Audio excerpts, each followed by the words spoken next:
नमस्कार सभी को। इस वीडियो में हम लोग क्लास 8 सोशल साइंस के कुछ इंपॉर्टेंट नोट्स डिस्कस करेंगे। ये बहुत इंपॉर्टेंट चैप्टर है class 8 social science new NCERT का, जिसका नाम है the parliamentary system, legislature and executive. तो सबसे पहले तो इंट्रोडक्शन देख लेते हैं। इस चैप्टर के इंट्रोडक्शन में क्या क्या चीज़ें दी गई, बहुत बेसिक चीज़ें हैं।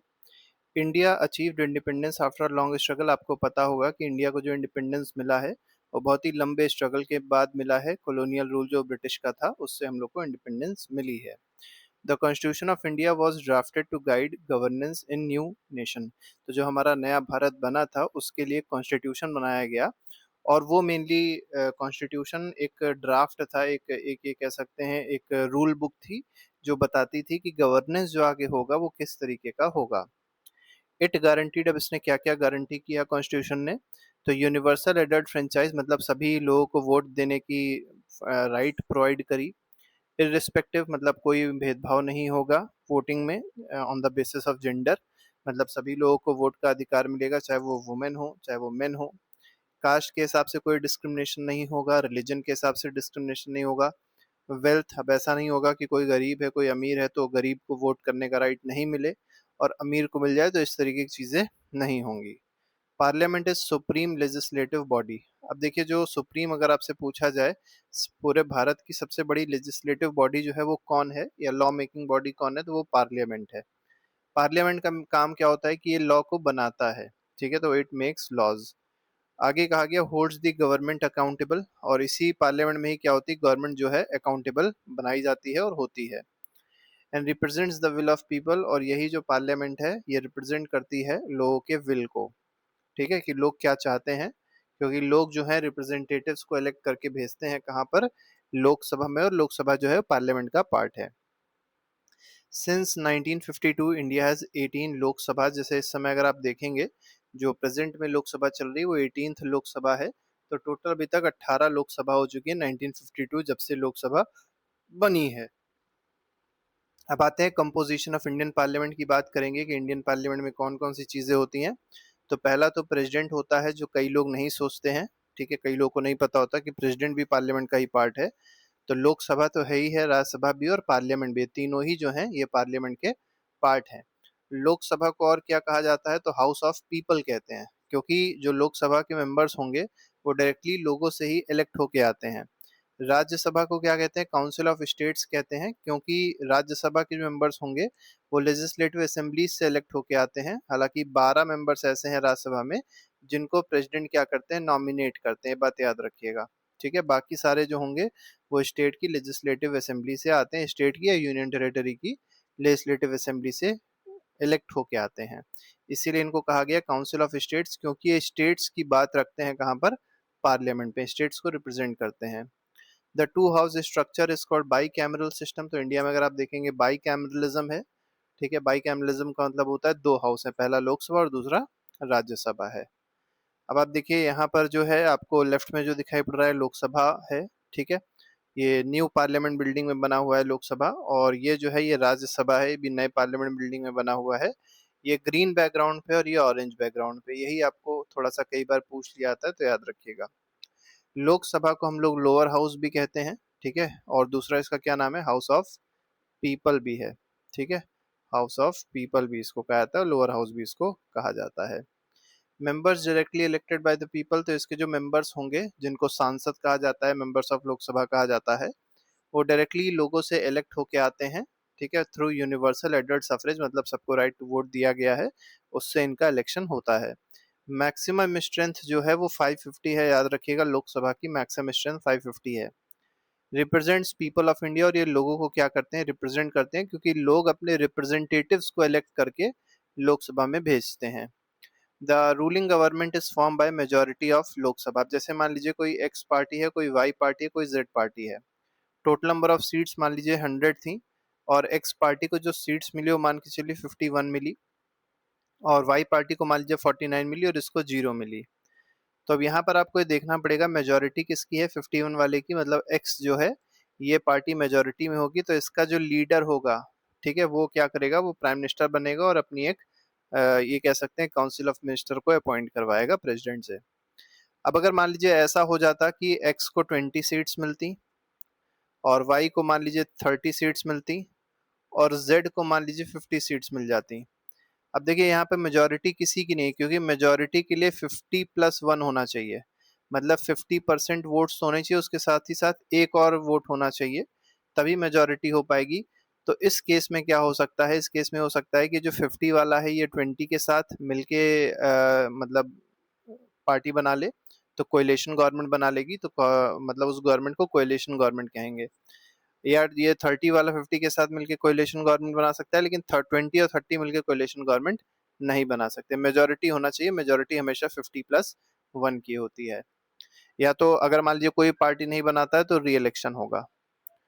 आगे बढ़ते हैं, राज्यसभा की बात करते हैं। राज्यसभा को अपर हाउस भी कहा जाता है, ठीक है। और यहाँ पर जो मेंबर्स होते हैं वो इनडायरेक्टली इलेक्ट होके आते हैं, कहाँ से, स्टेट लेजिस्लेटिव असेंबली से। तो स्टेट में जो लेजिस्लेटिव असेंबलीज होती हैं वहां से ये इलेक्ट होके आते हैं राज्यसभा के members. Represents the state of India, और मेनली ये क्या करते हैं, जो इंडिया के स्टेट्स हैं उनको रिप्रेजेंट करते हैं। और यहाँ पर जो हेड होता है, मतलब जो प्रिसाइड करता है मीटिंग को, वो वाइस प्रेसिडेंट होता है। आप कमेंट बॉक्स में लिख के बताइएगा इस समय जो वाइस प्रेसिडेंट हैं, ठीक है, वाइस प्रेसिडेंट जो इंडिया के हैं वो कौन है, अभी रिसेंटली अपॉइंट हुए हैं, उनका नाम आप लोग जरूर कमेंट बॉक्स में लिख के बताइएगा, ठीक है। और यहाँ पर अगर आप देखेंगे जो प्रिसाइड करता है मीटिंग्स को, ठीक है, वो कौन होता है, वो स्पीकर होता है, ठीक है। तो स्पीकर ऑफ लोकसभा होते हैं, ये ओम बिरला जी हैं इस समय। आगे बढ़ते हैं, क्वेश्चन यहाँ पर देखेंगे प्रिसाइडिंग ऑफिसर, वही जो आपको दिया गया है। तो लोकसभा में जो प्रिसाइडिंग ऑफिसर है वो स्पीकर होता है, और राज्यसभा में जो प्रिसाइडिंग ऑफिसर होगा वो वाइस प्रेसिडेंट होगा। ये एक्स ऑफिशियो चेयरपर्सन होते हैं राज्यसभा के, ठीक है। मतलब कोई भी वाइस प्रेसिडेंट होगा वो अपने आप से ही क्या हो जाएगा, राज्यसभा का राज्यसभा का चेयरपर्सन हो जाएगा। Features of Indian parliamentary system, अब जो इंडिया का जो पार्लियामेंट है या इंडिया का जो पार्लियामेंट्री सिस्टम है उसके फीचर्स क्या क्या हैं। तो पहली बात, हम लोग ने जो इंस्पिरेशन लिया है पार्लियामेंट बनाने का वो ब्रिटिश पार्लियामेंट से लिया है, क्योंकि हम लोग के भारत में पहले से ही पार्लियामेंट्री सिस्टम चल रहा था, तो कोई बहुत ज्यादा हम लोग ने चेंजेस नहीं किए, ठीक है। अगर इंडियन ट्रेडिशन की बात करी जाए तो उसमें भी बहुत ज्यादा कंट्रीब्यूशन देखने को मिलता है। जैसे एंशियंट रिपब्लिक्स आपको देखने को मिलेंगे, जो महाजनपद होते थे, जो 16 महाजनपद देखने को मिले हैं, उसमें दो ऐसे महाजनपद थे जहां पर क्या होती थी, मेनली डेमोक्रेसी से रूल होता था, और वहां पर आपको ज्यादातर पार्लियामेंट्री सिस्टम ही देखने को मिलेगा। विलेज पंचायत पहले से ही भारत में रही हैं, ठीक है। और यहाँ पर क्या होता था, डिसीजन जो होते थे वो कलेक्टिवली लिए जाते थे, तो ये पहले से ही देखने को मिलता है भारत में। इंश्योर्स फेडरलिज्म, अब फेडरलिज्म यहाँ पर देखने को मिलता है हमारे पार्लियामेंट्री सिस्टम में। फेडरलिज्म का मतलब होता है division of power between states and centre, ठीक है। ऐसा नहीं है कि सारे के सारे पावर जो है सेंटर के पास हैं या सेंट्रल गवर्नमेंट के पास हैं या सारे के सारे पावर स्टेट गवर्नमेंट के पास हैं। पावर का प्रॉपर डिवीजन हुआ है, ठीक है। बैलेंस ऑफ पावर है between centre, states and local governments. अभी लोकल गवर्नमेंट्स क्या होती हैं, लोकल गवर्नमेंट्स में आपके पंचायती राज इंस्टीट्यूशंस आ जाएंगे और म्यूनसिपैलिटीज आ जाएंगी, ठीक है। तो 3 टियर हमारा पास सिस्टम है। 3 टियर, 3 टियर इसीलिए कहा गया है क्योंकि सेंट्रल गवर्नमेंट होती है, स्टेट गवर्नमेंट होती है और लोकल गवर्नमेंट होती है। Maintain separation of power between legislature, executive and judiciary. अब सेपरेशन ऑफ पावर भी यहाँ पर देखने को मिलता है। सेपरेशन ऑफ पावर का मतलब क्या होता है कि जो काम लेजिस्लेचर का है, जैसे लॉ बनाना, लॉ मेकिंग, ठीक है, ये काम किसका है, लेजिस्लेचर का है, तो लेजिस्लेचर ही करेगा, वो एग्जीक्यूटिव और जुडिशरी नहीं कर सकती है। एग्जीक्यूटिव का काम क्या होता है, लॉ का इम्प्लीमेंटेशन, कोई लॉ बनाएगा उसको इम्प्लीमेंट करना है, ये काम एग्जीक्यूटिव का है तो यही करेगा। जुडिशरी काम क्या होता है, लॉ को चेक करता है कि ये कॉन्स्टिट्यूशन को कहीं वॉयलेट तो नहीं कर रहा है, तो ये चेक करने का काम जुडिशरी करेगी, लेजिस्लेचर और एग्जीक्यूटिव नहीं कर सकते हैं। तो ये इंपॉर्टेंट हमारे पास फीचर्स हैं पार्लियामेंट्री सिस्टम के इंडिया के। अब कुछ सिंबल्स यहाँ पर देखने को मिलते हैं पार्लियामेंट में, जैसे एक सेंगोल अभी कुछ साल पहले ही रिसेंट में लगाया गया है, ठीक है। तो ये सिंबल है किस चीज का, राइचसनेस या राइचस का और जस्ट रूल का सिंबल है। Placed near speaker chair in Lok Sabha, जो स्पीकर की चेयर है लोकसभा में, कभी आप इसको देखिएगा जब लाइव लोकसभा होती है तो आपको सिंगोल दिखाई पड़ जाएगा। ट्रांसलेशन सर्विसेज भी यहाँ पर देखने को मिलेंगी पार्लियामेंट में, क्योंकि आपको पता है इंडिया बहुत ही डाइवर्स कंट्री, यहाँ बहुत सारी लैंग्वेजेस हैं। अप्रोक्सीमेटली अगर आप देखेंगे 20 ऑफिशियल लैंग्वेजेस हैं इंडिया में जो कॉन्स्टिट्यूशन में दी गई हैं, तो 18+ इंडियन लैंग्वेजेस में अभी से ही डिबेट्स जो है वो एक्सेसिबल हैं ट्रांसलेशन सर्विसेज के थ्रू। तो ये अच्छी चीज है जो करी गई है। अब यूनियन एग्जीक्यूटिव की बात, तो अभी हम लोग ने पार्लियामेंट देख लिया, अब बात करते हैं एग्जीक्यूटिव की। ठीक है, अब यूनियन एग्जीक्यूटिव में अगर आप देखेंगे कौन कौन होता है, तो एग्जीक्यूटिव इम्प्लीमेंट्स लॉज, तो लॉ को इम्प्लीमेंट करने का काम किसका होता है, एग्जीक्यूटिव का होता है। और ये लॉ बनाता कौन है, लेजिस्लेचर, तो लेजिस्लेचर ने लॉ को बनाया और इम्प्लीमेंट किसने किया, एग्जीक्यूटिव ने। ठीक है, नाम से देखिए पता चल रहा है एग्जीक्यूटिव का मतलब क्या है, एग्जीक्यूशन। ठीक है, तो एग्जीक्यूशन शब्द से क्या बना, एग्जीक्यूटिव बना। अब एग्जीक्यूटिव में कौन कौन होता है, अब यूनियन का मतलब है सेंट्रल गवर्नमेंट, मतलब सेंटर पे जो एग्जीक्यूटिव है उसमें सबसे पहले कौन है, प्रेसिडेंट है। प्रेसिडेंट को हेड ऑफ स्टेट भी कहता है। स्टेट का मतलब आप स्टेट मत समझिएगा, ये गवर्नमेंट को कहते हैं, गवर्नमेंट का मतलब स्टेट होता है। तो गवर्नमेंट का जो हेड होता है वो कौन होता है, प्रेसिडेंट होता है। और इसके बाद वाइस प्रेसिडेंट जो है ये भी यूनियन एग्जीक्यूटिव का ही पार्ट है। इसके साथ ही साथ काउंसिल ऑफ मिनिस्टर्स जो होते हैं, और काउंसिल ऑफ मिनिस्टर्स को हेड कौन करता है, प्राइम मिनिस्टर करते हैं, ये बात याद रखिएगा। तो ये तीन इंपॉर्टेंट जो है जो यूनियन एग्जीक्यूटिव में आपको देखने को मिलेंगे। अब जो काउंसिल ऑफ मिनिस्टर्स होते हैं वो कोई भी नहीं हो सकता है, वही लोग होंगे जो मेंबर ऑफ पार्लियामेंट होंगे, दोनों में से किसी भी हाउस के। जैसे मान लीजिए कोई एक्स पर्सन है और ये लोकसभा का मान के चलिए मेंबर है, या राज्यसभा का मेंबर है, दोनों में से किसी का मेंबर होगा, तभी इसको क्या बना सकते हैं हम लोग, मिनिस्टर, मतलब जो प्राइम मिनिस्टर है वो मिनिस्टर बना सकते हैं, काउंसिल ऑफ मिनिस्टर में इनको इंक्लूड कर सकते हैं।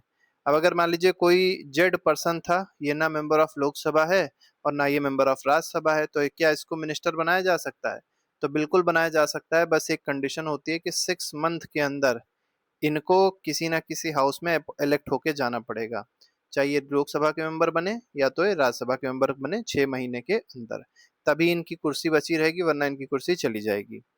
कलेक्टिव रिस्पॉन्सिबिलिटी लोकसभा, जो देखिए जो काउंसिल ऑफ मिनिस्टर्स होते हैं, याद रखिएगा ये लोकसभा के प्रति रिस्पॉन्सिबल होते हैं। ठीक है, लोकसभा के प्रति ये रिस्पॉन्सिबल होंगे, ये बात याद रखिएगा, राज्यसभा के प्रति रिस्पॉन्सिबल नहीं होते हैं, क्योंकि लोकसभा जो है वो एक तरीके से लोगों की सभा है। ठीक है, हाउस ऑफ पीपल है, तो ये जो पब्लिक मैंडेट है उसको रिप्रेजेंट करती है, इसीलिए ऐसा किया गया है। आगे आते हैं फंक्शंस ऑफ पार्लियामेंट में, पार्लियामेंट के फंक्शन क्या क्या है उसको थोड़ा सा देख लेते हैं। तो पहला दिया गया कॉन्स्टिट्यूशनल फंक्शन। अब कॉन्स्टिट्यूशनल फंक्शन पार्लियामेंट के क्या क्या होते हैं, तो जो कोर वैल्यूज हैं कॉन्स्टिट्यूशन की उनको अपहोल्ड करता है, मतलब उसको बचा कर रखता है, उसको स्ट्रेंथन करने का काम कौन करता है, पार्लियामेंट करता है। जैसे पार्लियामेंट्री डेमोक्रेसी हो गई, इसको स्ट्रेंथन करने का काम, सेपरेशन ऑफ पावर्स का काम ये भी पार्लियामेंट का ही है।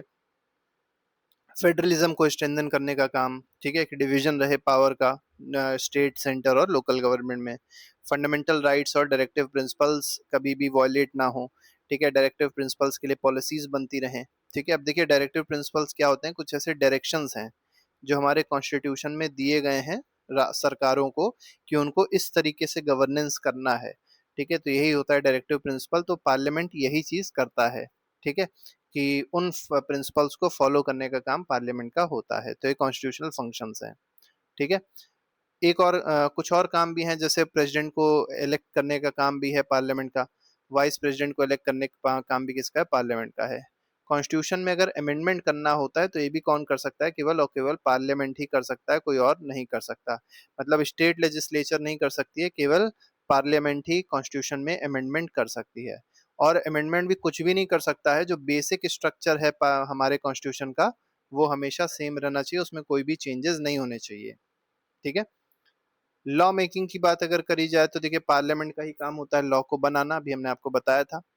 तो प्राइमरी रिस्पॉन्सिबिलिटी है ये पार्लियामेंट की, मेन काम यही है पार्लियामेंट का कि ये लॉ को बनाता है। अब बिल, एक बिल आता है, ड्राफ्ट ऑफ प्रपोज्ड लॉ, तो एक ड्राफ्ट होता है प्रपोज्ड लॉ का जिसको बिल कहा जाता है। ठीक है, इसको पास कराया जाता है अलग अलग स्टेजेस से, सेवरल स्टेजेस से इसको पास कराया जाता है, तब ये क्या बनता है, एक्ट बनता है। ठीक है, जैसे आप रिसेंट बिल देखेंगे तो वुमेन रिजर्वेशन बिल आया था। ठीक है, वुमेन रिजर्वेशन बिल, जिसको नारी शक्ति वंदन अधिनियम भी कहा गया था। और इसमें क्या था कि 33% जो सीट्स हैं, ठीक है, लोकसभा में और लेजिस्लेटिव असेंबली में, वो वुमेन के लिए क्या कर दी गई है, रिजर्व कर दी गई है। मतलब अगर 100 सीटें होंगी तो उसमें से 33 सीटों पे केवल कौन पहुंचेगा, वुमेन पहुंचेंगी। तो वुमेन एम्पावरमेंट के लिए एक बहुत ही बड़ा कदम उठाया गया है। तो ऐसे ही लॉ बनाए जाते हैं और ये कौन करता है, हमेशा पार्लियामेंट करता है। अब देखिए स्टेप्स क्या होते हैं लॉ मेकिंग में, लॉ कैसे बनता है इसको थोड़ा सा देख लीजिए। तो पहला स्टेप क्या होता है, थोड़ा रेड से इसको लिखते हैं। Introduction in either house of the parliament. अब देखिए लॉ जब भी बनेगा तो या तो वो लोकसभा में इंट्रोड्यूस होगा या तो वो राज्यसभा में इंट्रोड्यूस होगा। बस याद रखिएगा मनी बिल जो है, ठीक है, मनी बिल एक एक्सेप्शनल केस है, ये हमेशा राज्य लोकसभा में ही इंट्रोड्यूस होता है, कभी भी राज्यसभा में इंट्रोड्यूस नहीं हो सकता। फिर क्या होता है, अब इंट्रोडक्शन हो गया, फिर इस बिल को पढ़ा जाएगा जहां पे इंट्रोड्यूस होगा, ठीक है, फिर जो भी स्टैंडिंग कमेटी होगी उसको रेफर कर दिया जाएगा कि स्टैंडिंग कमेटी उस बिल को ठीक से समझेगी, ठीक है। एक कमेटी होती है जिसमें कई सारे मेंबर्स होते हैं लोकसभा के और राज्यसभा के, ठीक है, परमानेंट कमेटी होती है स्टैंडिंग कमेटी। अब फिर क्या है, taken up for consideration and passing, और फिर इसको कहाँ लाया जाएगा, उसी हाउस में लाया जाएगा जिससे इस पे चर्चा हो सके और फिर आगे चल के वो पास हो सके। फिर क्या होगा, क्लॉज बाय क्लॉज डिस्कशन होगा, मतलब जो भी उसमें बिल में क्लॉजेज होंगे, अलग अलग क्लॉजेस को क्या किया जाता है, डिस्कस किया जाता है, ठीक है। और अगर मान लीजिए कोई अमेंडमेंट लगता है सर, मतलब जो लोकसभा को या जो मेंबर्स हैं वो अपनी बात रखते हैं और उनमें फिर वोटिंग होती है कि अमेंडमेंट करना चाहिए कि नहीं करना चाहिए। फिर वोट होता है बिल पे कि बिल को पास करना है कि बिल को नहीं पास करना है। अगर मेजोरिटी मिल जाती है तो बिल पास हो जाता है, वो डिपेंड करता है कि वो बिल कैसा है। स्पेशल मेजोरिटी के लिए होते हैं कुछ बिल, जैसे मान लीजिए कॉन्स्टिट्यूशन में अमेंडमेंट करना है तो उसके लिए स्पेशल मेजोरिटी चाहिए। हालांकि कुछ बिल ऐसे भी होते हैं जो सिंपल मेजोरिटी से भी हो जाते हैं, ठीक है।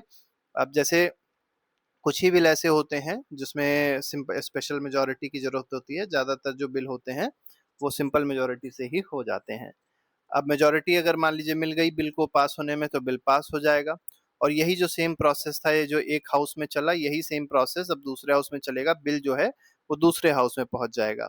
Process repeated in other house, मतलब जो दूसरा हाउस होगा वहां पे भी सेम यही चीज होगी कि पहले बिल को रीड किया जाएगा, फिर बिल जो है स्टैंडिंग कमेटी के पास पहुंचेगा, स्टैंडिंग कमेटी बिल को ठीक से पढ़ेगी समझेगी, फिर राज्यसभा में क्लॉज बाय क्लॉज डिस्कशन होगा, फिर वोटिंग हो जाएगी, और वोटिंग के बाद क्या होगा, अगर मान लीजिए दोनों हाउस ने बिल को पास कर दिया तो प्रेसिडेंट के पास बिल जाएगा, और प्रेसिडेंट क्या करेगा, बिल को एक्सेंट देगा, ठीक है। एक्सेंट का मतलब होता है कि एक तरीके से बताएगा कि हाँ हम इस बिल से सहमत है, ये मना नहीं कर सकता है, इसको एक्सेंट देना ही पड़ता है, ठीक है। और फिर आखिरी स्टेप क्या होता है, गेजेट में नोटिफिकेशन हो जाता है, मतलब गेजेट में वो बिल छाप दिया जाता है, ठीक है, नोटिफाई कर दिया जाता है, तब वो जो लॉ है, मतलब जो बिल होता है वो लॉ बन जाता है, एक्ट बन जाता है, ठीक है।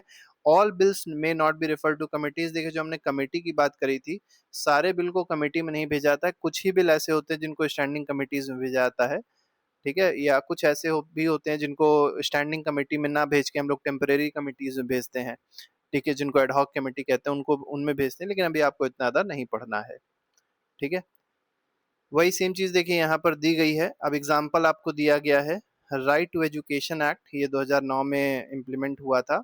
Mandated free education to children 6 to 14 years of age, ठीक है। तो 6 से 14 साल के बच्चों के लिए क्या किया गया है, फ्री एजुकेशन प्रोवाइड करने की बात आरटीई में करी गई है, 2009 में आया था। स्पेशल केस अगर देखें इसमें तो मनी बिल एक स्पेशल केस है। अब ये स्पेशल केस क्यों हो जाता है, तो पहली चीज तो ये है कि स्पेशल केस इसलिए, फाइनेंस इसमें कौन कौन सी चीजें हो सकती हैं, फाइनेंस से रिलेटेड मैटर्स होंगे, टैक्स से रिलेटेड मैटर्स होंगे, गवर्नमेंट की जो बोरोइंग है उससे रिलेटेड मैटर्स होंगे, और इसको किसी भी हाउस में इंट्रोड्यूस नहीं कर सकते, केवल एक केवल किस में इंट्रोड्यूस होगा, लोकसभा में इंट्रोड्यूस हो सकता है। और दूसरी बात यह है कि पहले प्रेसिडेंट की रिकमेंडेशन लेनी पड़ती है, मतलब प्रेसिडेंट से पूछना पड़ता है कि हम ऐसा बिल लेके आने वाले हैं लोकसभा में, क्या हम ला सकते हैं, ठीक है। तो प्रायर रिकमेंडेशन जरूरत पड़ती है किसकी, प्रेसिडेंट की, ये बात याद रखिएगा, ठीक है। तो ये मनी बिल का एक्सेप्शनल केस है। अब आते हैं एग्जीक्यूटिव अकाउंटेबिलिटी की। तो एग्जीक्यूटिव अकाउंटेबिलिटी क्या होती है, तो एग्जीक्यूटिव में अगर आप देखेंगे तो प्राइम मिनिस्टर हो गया, काउंसिल ऑफ मिनिस्टर्स हो गए, ये आंसरेबल होते हैं लोकसभा पे, ठीक है। लोकसभा के लिए आंसरेबल हैं, ये बात याद रखिएगा। मैकेनिज्म क्या होता है, क्वेश्चन आर होता है। अब क्वेश्चन आर क्या, एक नई एक मतलब इंपॉर्टेंट चीज है, इसमें क्या होता है, जो पार्लियामेंट होते हैं, जो मेंबर ऑफ पार्लियामेंट होते हैं, ये मिनिस्टर से क्वेश्चन पूछते हैं, किससे रिलेटेड, पॉलिसी से रिलेटेड क्वेश्चन हो सकता है, जो पॉलिसी बनी है, जो डिसीजन सरकार ने लिए उससे रिलेटेड क्वेश्चन पूछ सकते हैं, जो एक्शंस लिए गए उससे रिलेटेड क्वेश्चन पूछने का काम कहाँ होता है, क्वेश्चन आर में होता है। और ये सारी चीजें कहाँ हो रही है, लोकसभा में ही होती हैं। पार्लियामेंट्री कमेटीज बनाई जाती हैं।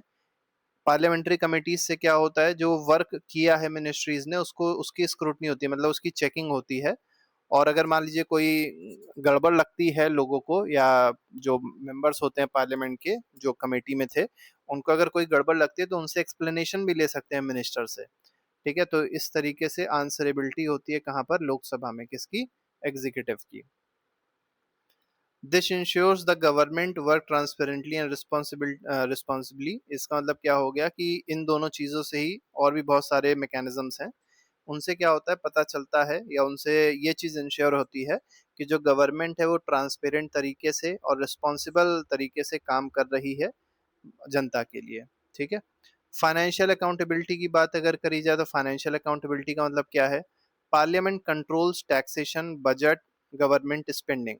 देखिए, टैक्सेशन को कंट्रोल, टैक्स को कंट्रोल करने का काम, बजट को कंट्रोल करने का काम, या जो गवर्नमेंट की स्पेंडिंग होती है, ठीक है, इसको कंट्रोल करने का काम किसका होता है, पार्लियामेंट का होता है। ठीक है।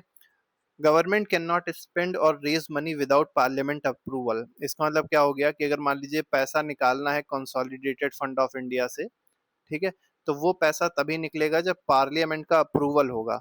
जैसे मान लीजिए सरकार कहती है कि हमको 1,000 करोड़ निकालने हैं कंसोलिडेटेड फंड ऑफ इंडिया से, और एक्स पर्पस के लिए, तो वो एक्स पर्पस के लिए पैसा तभी निकाल सकती है जब पार्लियामेंट अलाउ करेगी, और वोटिंग के थ्रू अलाउ करती है। Parliament approves and monitors how the government spends money through the annual budget. अब केवल पैसा ही नहीं देती है, पार्लियामेंट ये भी चेक करती है कि जो पैसा दिया गया था उसको मॉनिटर करने का काम करती है कि वो सही जगह स्पेंड हुआ है कि नहीं हुआ, और ये एनुअल बजट के थ्रू पता चलता है। It examines how funds are distributed among different ministries, और ये भी एग्जामिन करती है कि किस तरीके से फंड को डिस्ट्रीब्यूट किया है अलग अलग मिनिस्ट्रीज में। Parliament ensures that the government use money wisely. अब ये देखिए वही सेम चीज हो गई कि गवर्नमेंट जो है, पार्लियामेंट चेक करती है कि गवर्नमेंट जो मनी है उसको अच्छे से यूज कर रही है कि नहीं कर रही है, फेयर तरीके से यूज कर रही है, पब्लिक इंटरेस्ट में, ऐसा तो नहीं अपने सेल्फ इंटरेस्ट में उसको यूज कर रहे हैं कुछ ministers. Because the money spent is public money, tax payers money. क्योंकि ये जो मनी होती है सरकार के पास, ये कोई सरकार की पैसा नहीं है, सरकार का कोई पैसा नहीं होता है, ये लोगों का ही पैसा है। जैसे हमने कोई भी चीज खरीदी तो हम उसमें क्या देते हैं, टैक्स देते हैं, और ये टैक्स कहाँ पहुंचता है, कंसोलिडेटेड फंड ऑफ इंडिया में पहुंचता है। ठीक है, यह कह सकते हैं सरकार के पास पहुंचता है। अब ये सरकार का पैसा तो ही ना था, तो लोगों का पैसा था, लोगों की हार्ड अर्नड मनी थी, ये सरकार के पास पहुंची है, तो सरकार की जिम्मेदारी है कि उस पैसे का इस्तेमाल भी कहाँ किया जाए, जो डिप्राइव्ड सेक्शन ऑफ सोसाइटी है उनके एम्पावरमेंट में किया जाए। The government is bound to provide parliament with accurate and timely information about expenditure. अब जो गवर्नमेंट है ये बाउंड है, मतलब इसको करना है ये काम, और क्या काम करना है कि एक्यूरेट इंफॉर्मेशन प्रोवाइड करनी है, टाइम से इंफॉर्मेशन प्रोवाइड करनी है कि जो एक्सपेंडिचर किया पैसे का वो कहाँ किया। अब बात आती है जो फाइनेंशियल अकाउंटेबिलिटी है, इंपॉर्टेंट क्यों है, क्यों फाइनेंशियल अकाउंटेबिलिटी की जरूरत है। तो अगर देखिए फाइनेंशियल अकाउंटेबिलिटी ना होती तो हर मिनिस्टर क्या करता, पैसे का मिसयूज करता, हालांकि होता है, लेकिन फिर भी अगर मान लीजिए ना ही होती, ऐसा कोई कॉन्सेप्ट ना होता हमारे कॉन्स्टिट्यूशन में, तो बहुत अच्छे से होता ये। Ensures that money is spent only on approved projects and services. अब ये भी इंश्योर करता है कि जो पैसा है वो केवल ऐसी जगह पे ही खर्च किया जाए जो अप्रूव्ड प्रोजेक्ट्स हों, मतलब ऐसे प्रोजेक्ट जिनको सरकार ने अप्रूव किया है, क्योंकि उन्हीं पे ही केवल पैसा खर्च किया जाए, अपने आप से, मतलब सेल्फ इंटरेस्ट में कोई पैसा ना खर्च किया जाए, ये चीज इंश्योर करता है ये फाइनेंशियल अकाउंटेबिलिटी। और साथ ही साथ क्या है कि holds the executive answerable for financial decision. जो भी फाइनेंशियल डिसीजन एग्जीक्यूटिव लेती है उसके लिए जो आंसरेबल है वो एग्जीक्यूटिव है, तो इसलिए कहीं ना कहीं ये फाइनेंशियल अकाउंटेबिलिटी जरूरी हो जाती है। अब बात करते हैं एग्जीक्यूटिव फंक्शंस पार्लियामेंट के क्या क्या हैं। तो देखिए एग्जीक्यूटिव की बात करते हैं कि उसका फंक्शन जो है वो क्या होता है, मतलब जो पार्लियामेंट है उसका एग्जीक्यूटिव फंक्शन क्या होता है, ये आपको यहाँ पर देखना है। तो parliament does not only makes law. देखिए पार्लियामेंट का केवल काम ये नहीं होता कि उनका लॉ बनाने का काम केवल पार्लियामेंट का नहीं है, ये भी इंश्योर करते हैं कि ये जो लॉ बनाए गए ये इम्प्लीमेंट होंगे ठीक से। This is done through executive. ये किसके थ्रू होता है, एग्जीक्यूटिव के थ्रू होता है। और एग्जीक्यूटिव में कौन कौन आता है, जिससे पहले प्रेसिडेंट आते हैं। प्रेसिडेंट जो भी होगा इंडिया का उसको हेड ऑफ स्टेट भी कहा जाएगा। नॉमिनल हेड होते हैं, ये रियल हेड नहीं है। रियल हेड कौन होता है, पीएम होते हैं। नॉमिनल हेड कौन होता है, प्रेसिडेंट होते हैं, बात याद रखिएगा। फंक्शंस क्या क्या होते हैं प्रेसिडेंट के, पहला काम ये है कि ये प्राइम मिनिस्टर ऑफ इंडिया को अपॉइंट करते हैं, और बाकी जो मिनिस्टर्स होंगे जिनको काउंसिल ऑफ मिनिस्टर्स कहा जाएगा, उनको भी अपॉइंट करने का काम किसका है? प्रेसिडेंट का है। पार्लियामेंट के सेशन को सम्मन करते हैं, सम्मन मतलब बुलाते हैं, ठीक है, 3 सेशन होते हैं मेनली, बुलाने का काम किसका है? प्रेसिडेंट का है। एक्सेंट टू बिल, ये बिल को एक्सेंट देते हैं कि बिल पास हो जाएगा पार्लियामेंट से तभी जब इनका एक्सेंट होगा, और बिल तब क्या बन जाएगा? एक्ट बन जाएगा, लॉ बन जाएगा, ठीक है। कैन यूज डिस्क्रिशनरी पावर, जैसे हमने आपको एग्जांपल दिया था कि कोई ऐसी पार्टी है जिसकी मेजोरिटी नहीं आई इलेक्शन के बाद, तो ये वहां पर अपना डिस्क्रिशन यूज कर सकते हैं, मतलब अपना एक तरीके से मतलब अपनी बुद्धि विवेक यूज करके अपने पावर को यूज कर सकते हैं और पॉलिटिकल क्राइसिस से कंट्री को बाहर ला सकते हैं। और अगर कोई पार्टी मेजोरिटी में नहीं आ रही है, तो किसी जो ऐसे समझ सकते हैं कि जो ऐसी पार्टी जिसको सबसे ज्यादा वोट मिले हैं, उसके हेड को बुला के गवर्नमेंट फॉर्म करने को कह सकते हैं। हालांकि उसके बाद इलेक्शन होगा ही होगा, क्योंकि वो मेजोर जो लोकसभा में मेजोरिटी है उसको साबित नहीं कर पाएंगे। The council of minister aids and advise the president. अब जो काउंसिल ऑफ मिनिस्टर्स होते हैं ये क्या करते हैं? एडवाइस करते हैं किसको? प्रेसिडेंट को। Though the president can act independently in rare cases, देखिए कुछ ऐसे केसेस होते हैं उसमें प्रेसिडेंट क्या कर सकते हैं? इंडिपेंडेंटली एक्ट कर सकते हैं, डिसीजन ले सकते हैं, लेकिन ज्यादातर केसेस में क्या होता है कि जो काउंसिल ऑफ मिनिस्टर्स कहते हैं उसी तरीके से प्रेसिडेंट को काम करना होता है। क्योंकि देखिए काउंसिल ऑफ मिनिस्टर्स जो हैं वो लोगों से चुने गए हैं, और डेमोक्रेसी में सबसे ऊपर वही है जो लोगों से चुन कर आया है, ठीक है, फिर चाहे वो प्रेसिडेंट हो। अब क्योंकि प्रेसिडेंट को लोगों ने नहीं चुना डायरेक्टली, इसलिए उनकी पोजीशन तो कॉन्स्टिट्यूशन में सबसे ऊपर रखी गई है, लेकिन पावर्स बहुत ज्यादा नहीं दी गई हैं। आगे बढ़ते हैं, प्राइम मिनिस्टर की बात करेंगे, काउंसिल ऑफ मिनिस्टर्स की बात करेंगे, ये भी एग्जीक्यूटिव है, तो इनकी देखेंगे इनके फंक्शंस क्या हैं, इनकी पावर्स क्या क्या हैं। प्राइम मिनिस्टर जो है वो रियल हेड होते हैं, भी हमने आपको बताया था, और रियल हेड को डी फैक्टो हेड भी कहते हैं, डी फैक्टो अथॉरिटी भी कहते हैं, एग्जीक्यूटिव की इन्हीं के पास होती है।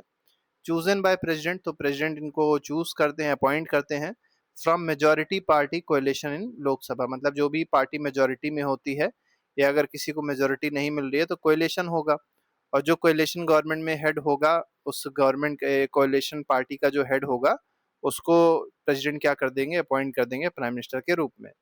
Must enjoy the support of majority of MPs in Lok Sabha, ये बहुत इंपॉर्टेंट है कि लोकसभा में मेजोरिटी होनी चाहिए इनके पास में।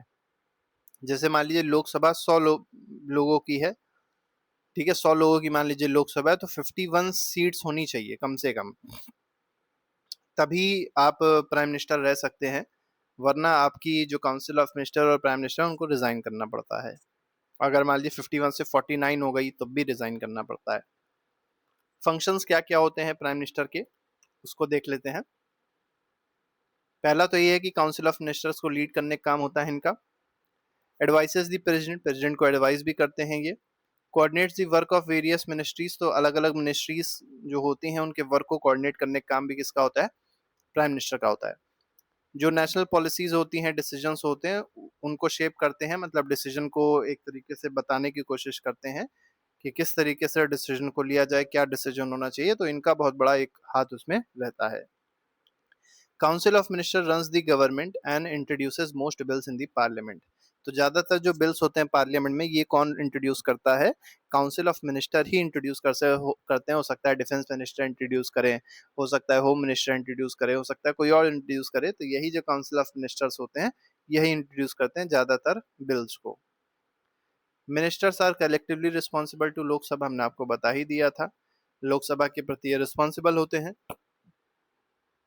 Supported by civil servants bureaucrats, अब देखिए जो आईएएस पीसीएस होते हैं वो क्या करते हैं? वो एक तरीके से हेल्प करते हैं, या ये कह सकते हैं कि जो मिनिस्टर कहेगा या जो भी एडवाइस देनी होगी वो मिनिस्टर्स को देंगे कि सर इस तरीके से काम और अच्छा हो सकता है, मतलब लॉ को इम्प्लीमेंट करने का काम जो है वो ये लोग करते हैं, सिविल सर्वेंट्स और ब्यूरोक्रेट्स, तो ये इंपॉर्टेंट है, सपोर्ट में रहते हैं ये। एथिकल रिस्पॉन्सिबिलिटी क्या है उसका एक एग्जांपल देख लेते हैं। जो काउंसिल ऑफ मिनिस्टर्स होते हैं, जो मिनिस्टर्स होते हैं, उनकी एथिकल रिस्पॉन्सिबिलिटी है, उसका एक बहुत बड़ा एग्जांपल है 1956 में देखने को मिलता है। जो रेलवे मिनिस्टर उस समय थे लाल बहादुर शास्त्री जी, आगे चल के प्राइम मिनिस्टर भी बनते हैं ये, इन्होंने रिजाइन कर दिया था क्यों रिजाइन कर दिया था? क्योंकि इनके टेन्योर में ट्रेन का एक्सीडेंट हो गया था। तो सोचिए इन्होंने रिजाइन कर दिया, इनको ये लगा कि ये एक्सीडेंट हुआ और एक्सीडेंट को मैं रोक नहीं पाया, इसलिए इन्होंने रिजाइन कर दिया था। Even though he was not directly responsible, जबकि डायरेक्टली रिस्पॉन्सिबल नहीं था। ऐसा नहीं है कि इनकी वजह से एक्सीडेंट हो गया, लेकिन फिर भी उस समय ये मिनिस्टर थे, तो उन्होंने एक एथिकल रिस्पॉन्सिबिलिटी के रूप में रिजाइन कर दिया था। He believe that a minister must take moral responsibility for their ministry. और इनका ये बिलीफ था कि कोई भी मिनिस्टर है, आगे चल के भी कोई अगर मिनिस्टर बनता है तो उसको मॉरल रिस्पॉन्सिबिलिटी लेनी चाहिए अपनी मिनिस्ट्री की। ये बहुत बड़ी चीज है। आज आप देखेंगे क्या होता है, कितने सारे रेलवे एक्सीडेंट्स होते हैं, कितनी सारी प्रॉब्लम्स होती हैं अलग अलग मिनिस्ट्रीज में, कोई रिजाइन नहीं करता है। ठीक है, और ऊपर से सब यही बात बताते भी हैं कि मैं थोड़ी ना इसमें रिस्पॉन्सिबल हूँ। तो रिस्पॉन्सिबल तो उसमें लाल बहादुर शास्त्री जी भी नहीं थे, लेकिन फिर भी इन्होंने मॉरल रिस्पॉन्सिबिलिटी के थ्रू उसको रिजाइन कर दिया था, उस पोस्ट पे नहीं रहे थे। This highlighted accountability in governance. तो ये हाईलाइट करता है कि अकाउंटेबिलिटी कैसे होती है गवर्नेंस में, क्या होती है accountability. Difference between legislature and executive. अब क्या क्या डिफरेंस होता है लेजिस्लेचर एग्जीक्यूटिव में, इसको देख लेते हैं। तो देखिए, लेजिस्लेचर जो है ये पार्लियामेंट है, एग्जीक्यूटिव जो है वो गवर्नमेंट है। कॉम्पोजिशन देखा जाए, पार्लियामेंट या लेजिस्लेचर में क्या क्या होता है, प्रेसिडेंट, लोकसभा, राज्यसभा बताया था अभी हमने आपको। एग्जीक्यूटिव में president, vice president, prime minister, council of ministers हो जाएंगे। इनका मेन रोल क्या है, लेजिस्लेचर का, पार्लियामेंट का, लॉ को बनाना, और एग्जीक्यूटिव को ओवरसी करना, चेक करना। ठीक है, देखना, ओवरसी मतलब, ओवरसी का मतलब ये है एक तरीके से कि एग्जीक्यूटिव को चेक करना। ठीक है, चेक्स एंड बैलेंस प्रिंसिपल के थ्रू एग्जीक्यूटिव को चेक करता है पार्लियामेंट। एग्जीक्यूटिव का काम क्या है कि लॉ को इन्फोर्स करना, जो लॉ बनाए गए थे लेजिस्लेचर के द्वारा उनको इम्प्लीमेंट करना। लेजिस्लेचर क्या कर सकता है बिल में, तो इंट्रोड्यूस कर सकता है बिल को, except money bill which must come from executive. अब देखिए, जो मनी बिल है, अब लेजिस्लेचर में अगर आप देखेंगे तो बहुत सारे मेंबर ऑफ पार्लियामेंट होते हैं। तो कोई भी मेंबर ऑफ पार्लियामेंट, चाहे वो गवर्नमेंट मतलब रूलिंग पार्टी का हो या ना हो, वो कोई भी बिल ला सकता है। लेकिन केवल मनी बिल ऐसा है जो केवल कौन लेके आएगा, एग्जीक्यूटिव मतलब council of ministers he money bill लेके आ सकते हैं। Introduces most bills in parliament. तो ज्यादातर बिल इंट्रोड्यूस करने का काम किसका है, एग्जीक्यूटिव का ही होता है, यही करते हैं। अकाउंटेबिलिटी की बात करी जाए तो लेजिस्लेचर में keeps check on executive through questions and debates. तो अकाउंटेबिलिटी की बात अगर करें, तो जो लेजिस्लेचर पे अकाउंटेबिलिटी होती है वो किसकी मतलब लेजिस्लेचर क्या करता है, एग्जीक्यूटिव पे अकाउंटेबिलिटी रखता है। कैसे, क्वेश्चन आर होता है, डिबेट्स होती हैं, ठीक है, इसके थ्रू वो अकाउंटेबल रखते हैं। ये क्या करते हैं, provide explanation to legislature for decisions. तो ये एक्सप्लेन करते हैं कि कोई भी अगर इन्होंने डिसीजन लिया था, क्यों लिया था, उसके पीछे क्या कारण था, ये एक्सप्लेन करने का काम कौन करता है, एग्जीक्यूटिव मतलब मिनिस्टर्स करते हैं। फाइनेंशियल रोल की बात अगर करी जाए तो सैंक्शंस गवर्नमेंट एक्सपेंसेस, मतलब गवर्नमेंट के एक्सपेंसेस को कट कर सकते हैं। बजट को अप्रूव करने का काम किसका होता है, लेजिस्लेचर का ही होता है। और इनका रोल अगर देखिए, एग्जीक्यूटिव का काम क्या है, प्रिपेयर करते हैं, इंप्लीमेंट करते हैं बजट को, बहुत इंपॉर्टेंट ये रोल है इनके। अब आगे आते हैं जुडिशरी की, जो थर्ड ऑर्गन है गवर्नमेंट का। तो पहला हो गया लेजिस्लेचर, दूसरा हो गया एग्जीक्यूटिव, और तीसरा क्या है, जुडिशरी। तीन ऑर्गन्स होते हैं गवर्नमेंट के। जुडिशरी जो है, इनका मेनली काम क्या है, चेक्स एंड बैलेंस का रोल ये मेंटेन करते हैं। मतलब चेक और बैलेंस करते हैं कि कोई किसी के काम में दखलंदाजी ना करे। ठीक है, जुडिशरी जो है, system of courts that interprets and applies law. तो इनका काम क्या होता है कि लॉ को मतलब लॉ को इंटरप्रेट करते हैं कि जो लॉ है वो कॉन्स्टिट्यूशन के खिलाफ तो नहीं बन गया है। Ensures that laws and government actions follow the constitution. मतलब कोई भी गवर्नमेंट एक्शन ले रही है, कोई गवर्नमेंट पॉलिसी बना रही है, लॉ बना रही है, तो वो कॉन्स्टिट्यूशन को फॉलो कर रहा है कि नहीं कर रहा है। अगर नहीं कर रहा है फॉलो कॉन्स्टिट्यूशन को, तो जुडिशरी के पास पावर होती है कि वो उस लॉ को, उस पॉलिसी को नल एंड वॉइड घोषित कर सकती है। Acts as custodian of constitution. तो अगर आपसे पूछा जाए कॉन्स्टिट्यूशन का कस्टोडियन कौन है, तो ये हमारा सुप्रीम कोर्ट है, जुडिशरी है। Protects fundamental rights of citizen. तो जो भी फंडामेंटल राइट्स हैं, हमारे पास बहुत सारे फंडामेंटल राइट्स हैं, आर्टिकल 12 से आर्टिकल 35 तक सबके सब फंडामेंटल राइट्स ही दिए गए हैं।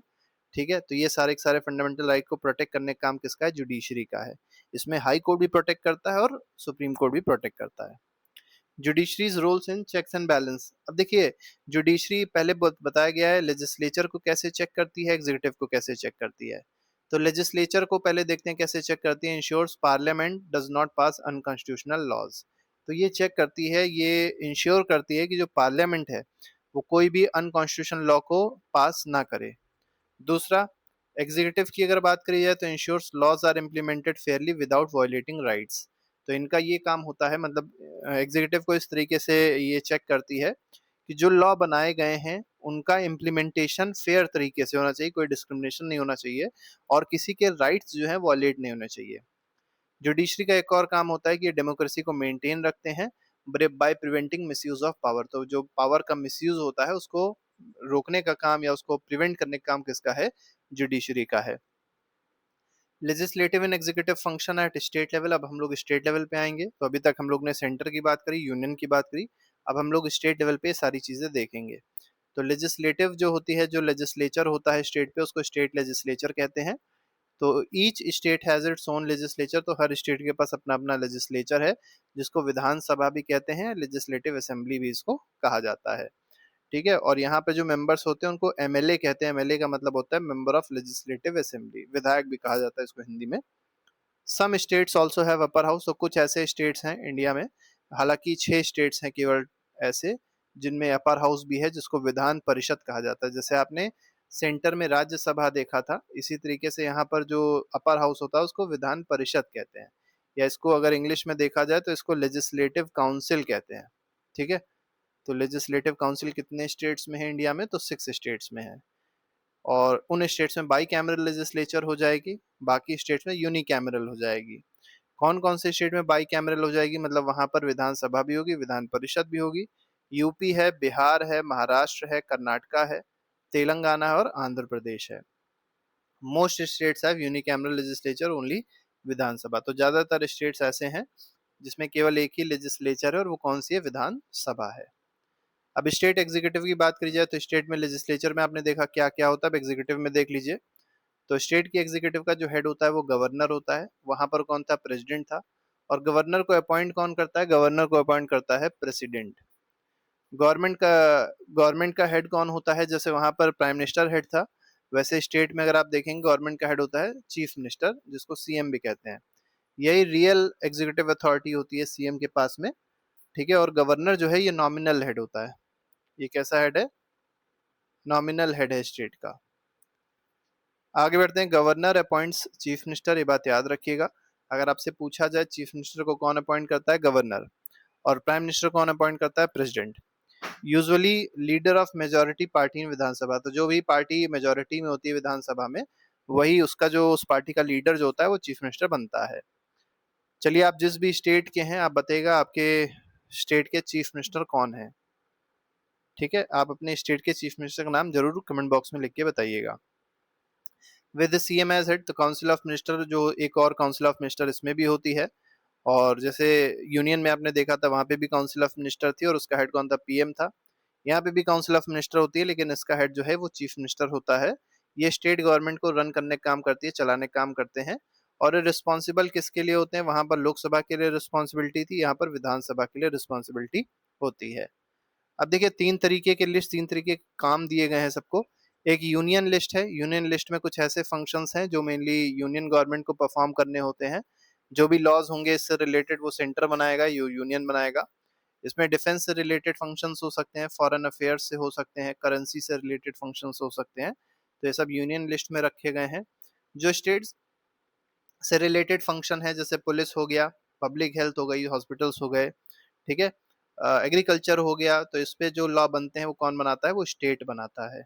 ठीक है, तो ये स्टेट से रिलेटेड फंक्शंस हैं, और इस पे मतलब स्टेट लिस्ट में स्टेट से रिलेटेड लॉज, मतलब जो भी लॉज होंगे वो स्टेट गवर्नमेंट्स बनाएंगी, अपने अपने स्टेट में अपने अपने हिसाब से बना सकती हैं। कंकरेंट लिस्ट की बात अगर करी जाए तो कंकरेंट लिस्ट में क्या है? कुछ ऐसी लॉ, मतलब कुछ ऐसे विषय होते हैं, कुछ ऐसे सब्जेक्ट्स होते हैं, कुछ ऐसी चीजें होती हैं जिनमें यूनियन और स्टेट दोनों ही लॉ बना सकती है। ये बात याद रखिएगा। कंकरेंट लिस्ट में क्या होता है कि स्टेट और सेंटर दोनों ही लॉ बना सकते हैं, लेकिन अगर मान लीजिए सेंटर ने कोई लॉ बनाया एक्स और स्टेट ने कोई लॉ बनाया एक्स बार, और ये एक्स बार जो है ये इसको अपोज कर रहा है। ठीक है, एक्स बार जो है क्या कर रहा है? मतलब सेंटर के खिलाफ है, सेंटर के एक्स लॉ के खिलाफ है।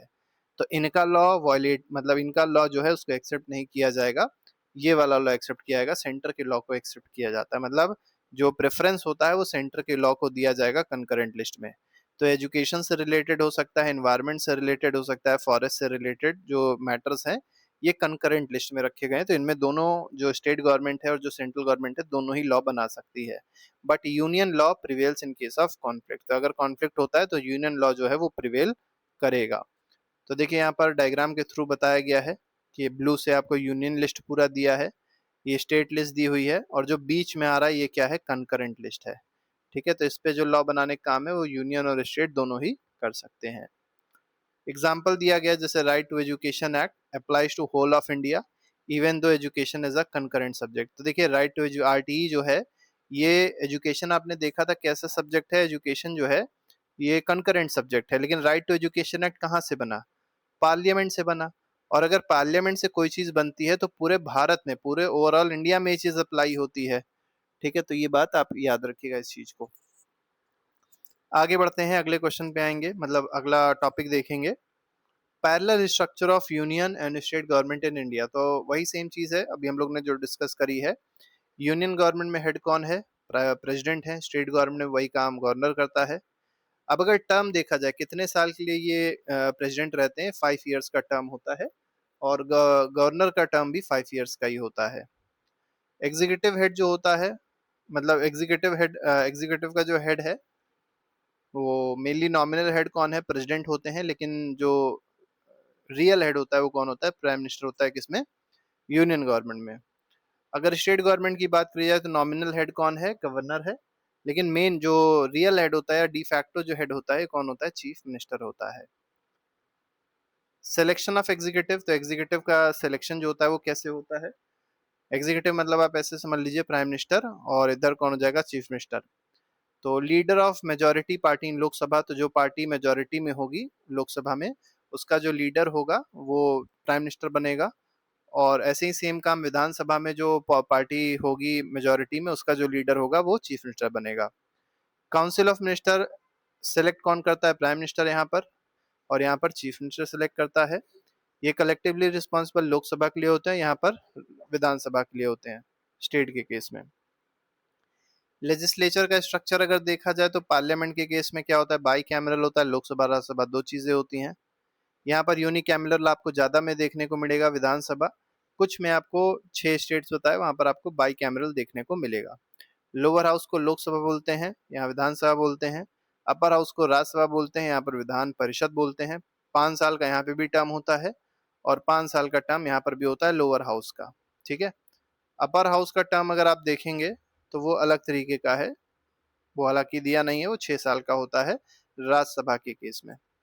यहाँ पर देखिए स्पीकर जो है वो प्रिसाइडिंग ऑफिसर है, यहाँ पर भी स्पीकर प्रिसाइडिंग ऑफिसर होता है लोअर हाउस का। अपर हाउस का बताया था आपको कि राज्यसभा जो होती है उसका प्रिसाइडिंग ऑफिसर कौन है, वाइस प्रेसिडेंट होते हैं। लेजिस्लेटिव पावर और फाइनेंशियल पावर में आपको बता ही चुके थे, तो इसको फिर से रिपीट करने की कोई जरूरत नहीं है। चैलेंजेस अगर देखे जाएं, जो चैलेंजेस हैं हमारे लेजिस्लेचर की फंक्शनिंग में वो क्या क्या है। तो पहली चीज तो ये है कि जो एमपीज एमएलएज हम लोग